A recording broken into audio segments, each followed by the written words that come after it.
என்ன கொடுமை சார் இது! இதை வைத்தே பல படங்களை ஓட்டிவிட்ட பிரேம்ஜி அமரன் இப்போது ஹீரோ. அவரும் ஒரு படத்தில் டூயட் பாடி, டான்ஸ் ஆடி, சண்டை போட்டு அசத்தியுள்ளார்.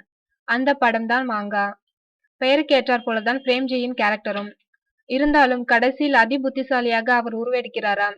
அத்வைதா, லீமா என இரு நாயகிகளுடன் பட்டையை கிளப்பும் பிரேம்ஜி இப்படத்தில் இரு வேடங்களில் அசத்தியுள்ளார்.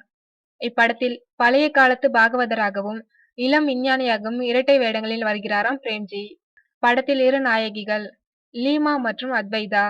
இவர்கள் தவிர இளவரசு, ரேகா, மனோபாலா, டி.பி. கஜேந்திரன், தென்னவன், ஷாம்ஸ், வெங்கல் ராவ் ஆகியோரும் படத்தில் உள்ளனர்.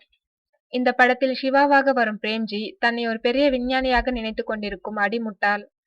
இவருடைய வாழ்நாள் குறிக்கோள் தானே சொந்தமாக ராக்கெட் தயாரித்து அதன் மூலம் ஓசோனில் ஏற்பட்டுள்ள ஓட்டையை அடைத்து மக்களை காக்க வேண்டும் என்பதுதான். இவருடைய முட்டாள்தனமான கண்டுபிடிப்புகளால் எல்லா மக்களும் கடும் துன்பத்திற்கு ஆளாகின்றனர். இவருடைய கண்டுபிடிப்பால் 1950ஆம் காலகட்டத்தைச் சேர்ந்த பாகவதர் பிரேம்ஜியை சந்திக்கிறார். இருவருக்குள்ளும் கடும் போட்டி ஆரம்பிக்கிறது. இருவரில் யார் ஜெயித்தார்கள், சிவா ராக்கெட் அனுப்பி ஓசோன் ஓட்டையை அடைத்தாரா என்பதே திரைக்கதை என்றார் இயக்குனர் R.S. ராஜா. இப்படத்தின் இசையமைப்பாளரும் பிரேம்ஜி அமரன் தான் என்பது குறிப்பிடத்தக்கது.